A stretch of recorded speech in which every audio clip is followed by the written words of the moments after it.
Okay, we're up to Samach Beis Amid Aleph by the two dots. The Gemara says, Shtei alechem, shnei kivsei atzeres. Tana Rabbanon. V'heinef hakayin oisam alechem abikurim. The Gemara is describing the tenufa of the Shtei alechem with the shnei kivsei atzeres. So the pasuk says, Al lechem abikurim. Now, Al lechem abikurim means that the animals are on top. Now you might think, if you read the pasuk as is, that the animal should be on top. But there's another pasuk that says that the bread is on top. Well, basically you have a contradiction. One pasuk says al lechem hakvasim, which means the bread's on top, and the other one is al lechem habikurim, which means the animal's on top. So nishtakel hakasav en yadein lechem hakvasim and kos lagabi lechem. So basically we have a contradiction. So we look at a different carbon, and we find by other carbonis that the bread is on top. So over here the bread is on top. Which carbon do we find the bread is on top? So we had this yesterday. Regarding the inauguration, during the inauguration the bread was on top. So over here the bread is on top as well. Rabbi Yosi ben Amshulam, the Tana, the Brisa quotes that he disagrees. He says no, kvasim l'mayla. He actually says that the animal should be on top. Uman mekayim al shnei kvasim. So what does it mean that it says the bread should be on the shnei kvasim, which implies that the shnei kvasim are below the bread? Lahaitzi shiva. The purpose of the pasuk is not telling you the order, telling you the placement. Really, the animals are on top. So why does it say al shnei kvasim? Al shnei kvasim, the purpose of that pasuk is not to tell you that the bread is on top, but rather it's to tell you the shtei alechem had many karbanos that went along with it. It had 7 oilus and a bowl. The shnei kvasim are the only ones that you do the tenufa. So when it says al shnei kvasim, it does not mean, the focus of those words is not to be the placement of which is on top, but rather it's telling you, you only do a tenufa with the shnei kvasim as opposed to the other karbanos that come with the shtei alechem. Okay, so you have the two opinions. The Tanakam is that the bread's on top. Rabbi Yosi ben Amshulam is that the animals are on top. Then you have Chanira ben Chachinoi. He says, "Meniach shtei halechem bein yarkesayim shel kvasim." Strange shita, and that is you put the bread between the thighs of the animal. Basically, you crouch the animal and you put the bread like in the middle by its thighs, between its legs. So the bread is both above and below. The animal's on top because the top of the animal is on top of the bread, but the bread is above the legs of the animal. So it's sort of you mekayim both. That's how you fulfill both. So it's both the bread on top and the animals on top. Rabbi heard this and he said, "You're telling me you put the bread in between the legs of the animal? It's not a respectful thing to do. Who would eat such a thing? You wouldn't do this for a human king. You wouldn't put the bread there. So you have this contradiction. Bread on top or animals on top. So what does Rabbi say? Put them next to each other. Next is on top. When it says al, it doesn't mean on top. It means next to. Therefore, there's no contradiction. Neither is on top of the other. They're next to each other.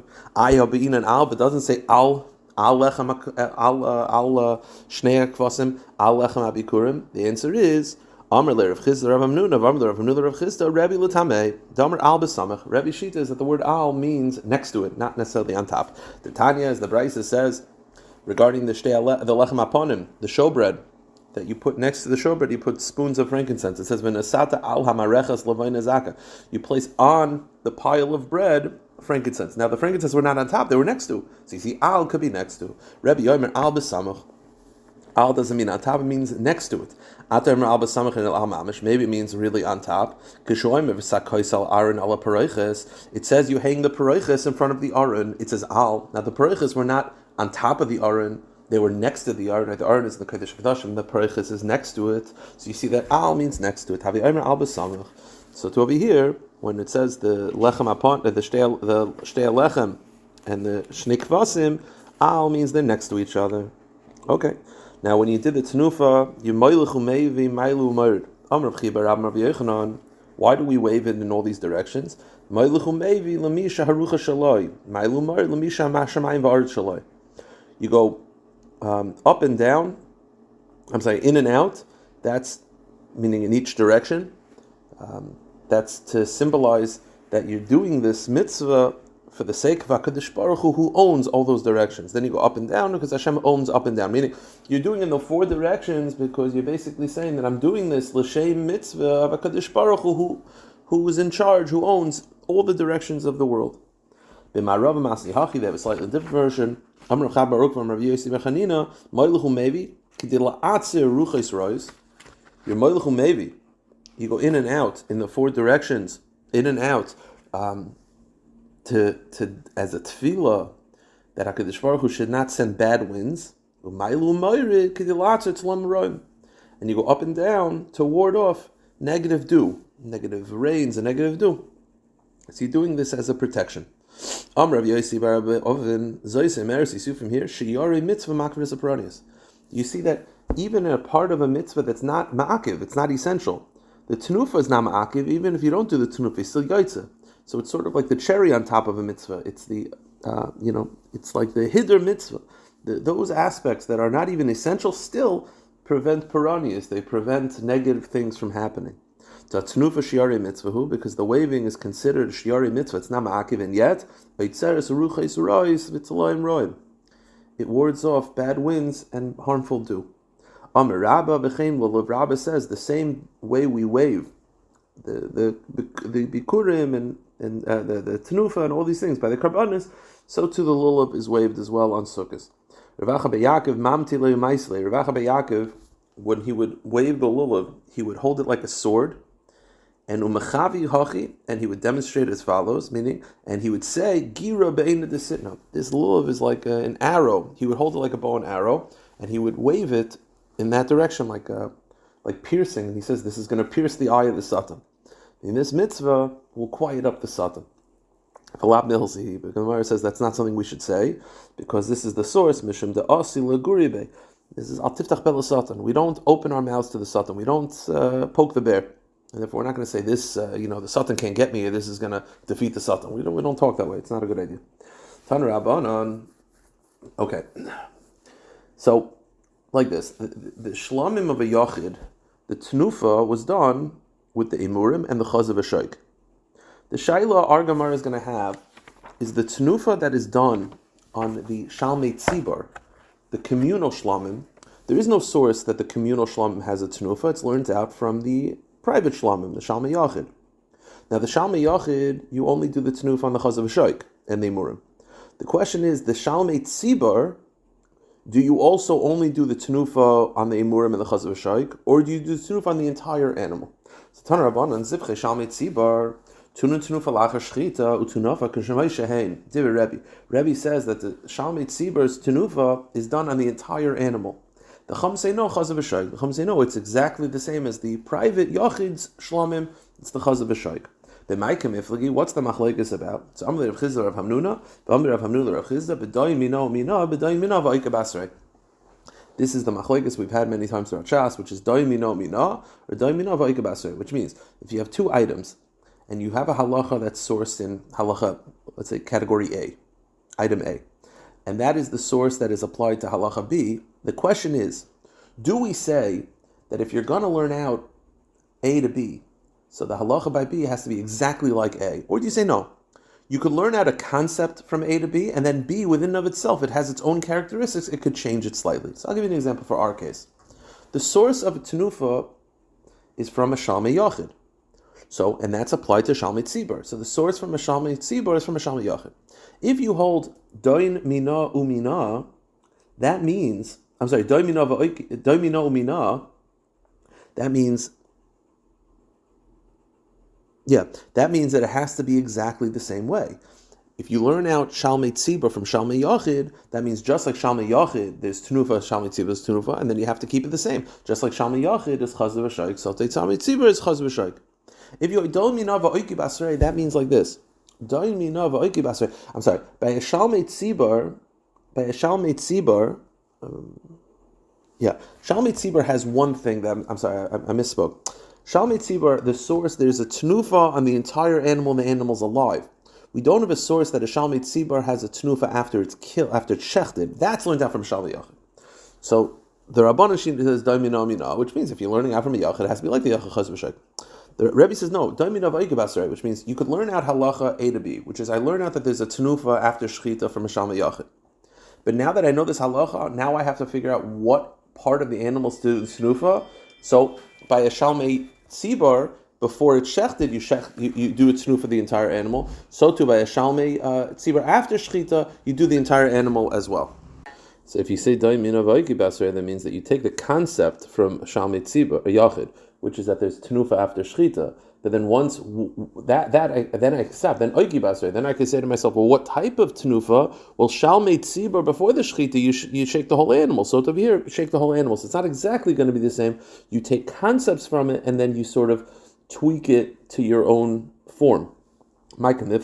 I'm sorry, Rabbanon Sabri Doimino Mina, Maziv Cheshalmi Yachid, Tuna Tunufa Lacha Shchita, Avziv Cheshalmi Tzibur, Tunufa Lacha Shchita. The source that this Tunufa after Shchita is learned out from Shalmi Yachid, Umina, and then you have to keep it further. Ma'hasim B'chazav Shaik, Afachanam B'chazav Shaik. Just like over there it's Chazav Shaik, so over here it's Chazav Shaik. Rebbe Sabri, no, Doimino V'oiki Basrei. You have the source from A, and then B can evolve. Just like a personal shlamim has tenufa achashchita, so too there's tenufa achashchita by a shalmei tzibur as well. So it's learned out from a shalmei yachid. But then but what type of tenufa? Hasam with the chazav v'shaik. Over there by shalmei yachid, it's only chazav v'shaik. But over here it's the entire animal. Go to the next page. Just like as it is before the shechita. Before the shechita you shake the entire shalmei tzibur. So to after shechita you shake the entire shalmei tzibur as well. That's the first approach of the machlokes. Rav Papa Amar, he says no. Dekuli alma doimino mino. Really, generally they agree doimino mino. So doimino mino would mean that you learn at the shalmei tzibur from the shalmei yachid and it should only be chazav v'shaik. So hainu time the Rebbe. But why does Rebbe say that you weigh the entire animal? Is ki hasam. He says I do learn it out from a shalmei yachid. It's exactly from a shalmei yachid. He said, well, if it's exactly like a shalmei yachid, shouldn't it be just chazav v'shaik? No. We learn out from a shalmei yachid that you shake whatever you give to the kohen. Now a shalmei yachid, the kohen only eats the chaz v'shoik. A shalmei tzibur, because it's kachi kachim, he eats everything. So it is modeled after the shalmei yachid. It might not look the same in its halacha, but it is modeled after it. The shalmei yachid, you shake whatever you give to the kohen, which is chaz v'shoik. Over here, you also shake whatever you give to the kohen, which is the entire animal. And Ravi number, the third pshat is the kuli alma daimin of oiki basrei. He says no, both agree the daimin of oiki basrei, which would explain why it should shake the entire animal. Hainu time the Rabbanan. So why did the Rabbanan say that you? Why did the Rabbanan say that you only shake chaz v'shoik? Shalmeihem ribohu. Regarding the personal shlamim, it says shalmeihem, which implies that the shalmei tzibur is also shaking only the chaz v'shoik. So it's not related to daimina mina, but rather it could be you hold daimina of oiki basrei, but over here you only shake the chaz v'shaik because of the drasha that the shalmei tzibur and shalmei yachid have the same halachas. Rav Shimon Omer shloisha minim tunin shloisha mitzvahs shtayim b'chol echad shlishis ein behen ve'eluhin zichre shalmei yachid zichre shalmei tzibur v'shalmei tzayra. This is all from the Mishnah. They have the three karbanas, shalmei yachid, shalmei tzibur, and the tzayra, the shalmei tzayra. Zish shalmei yachid tuna smicha chaim. The shalmei yachid requires smicha while it's alive, with tenufa shchuta, and tenufa when it's shechted. But amen tenufa b'chaim, but it does not have tenufa while it's alive. That's a shalmei yachid. Zivchi shalmei tzibur also has 2 out of 3. It's tuna tenufa chaim shchutim. It has the both wavings when it's alive and it's shechted. Amen smicha but no smicha, and a shalmei tzayra also has 2 out of 3. Smicha utenufa schai, amen tenufa shachat. It has the smicha and the tenufa when it's alive, but not tenufa when it's shechted. Says the Gemara. That's the halacha for all three. The Gemara is just going on to know, how do you know that? Why can't we just compare each other to have all three have 3 halachas? Says the Gemara, I can make a drasha that should say that the shalmei yachid should have tenufa when it's alive as well. And kavachomer, what's the source? Will be a kavachomer. Uma zivche shalmei tzibur she'im tunu smicha chaim tenufa chaim zivche shalmei yachid she'tunu smicha chaim and adin she'tunu chaim. If a shalmei tzibur which has shaking while it's alive, but it does not require smicha, then shalmei yachid, which requires smicha, kavachomer, it should have tenufa when it's alive as well. So why doesn't it? So the answer is miyat rachmana gabe zivche shalmei tzibur. Regarding the shalmei tzibur, when it says tenufa when it's alive, it says oisam. Oisam limutu zivche shalmei yachid. Oisam means the only shalmei tzibur has tenufa mechayim, and not shalmei yachid, and therefore shalmei yachid is excluded. The Gemara says the same thing for the other 2 halachas. Yizivche shalmei tzibur tunun smicha. I should make an argument that a Shalmi Tzibor should require smicha. Kavach Chaimer. Uma zivcha Shalmi Yachid. She'ein tunu v'chayim tunu smicha. Zivcha Shalmi Tzibor shetunu v'chayim in adin shetunu smicha. I should make a Kavach Chaimer. Basically, the Kavach Chaimer is that if it has tunu v'chayim, Kavach Chaimer should have smicha. And it's learned out from the Shalmi Yachid. So how do you know that there is no smicha? So Amar Ravina Gemiri, because we have halacha Moshe Messinai Shtei Smichas B'Tzibur, that out of all the Karbanei Tzibur, there's only two of them that have smicha, and that's the La'azazel and the Parhalm Davar Shel Tzibur, and therefore only those have smicha and no other carbon tzibur, and shalmi tzibur therefore does not have smicha. The last one, the asham mitzayir ton and tufa shachut. I should make an argument that the asham should require tenufa when it's shechted. Nikava chaymer umaziv cheshalmi yachish and tenufa chayim tenufa shchuten. Asham mitzayir should tenufa chay and then should shachut. If an asham mitzayir has tenufa when it's alive, kava chaymer, it should have tenufa when it's shechted, and it should be learned out from the ziv cheshalmi yachid. So how do you know there's no tenufa when it's shechted? So the answer is it says by the Shalmi Yachid that there's a tenufa after shechted. It says oso limite asham mitzora. That's to exclude the asham mitzora. Tanu Rabban, just to finish up the daf. Chamisha sheviu carbon echad. If let's say 5 people are shutvis and they bring a carbon, so only one of them could do the tenufa. Which one? One of them does it for the rest. You can't have all 5 because that's considered a hefsek. Only one of them does it as a shliach for the other 4. Ha'isha, when a woman sends a shlamim, kayim meinef al yadai. When a woman brings a shlamim, only the kayin does it for her. And v'chein shliach karbanas medina sayam. So too, if you send a carbon and you're overseas, you send it through a shliach. Kayin meinef al yadai. The kayin does it for you. So it has to be by the owner, and therefore the kayin will just do it for the owner who's away.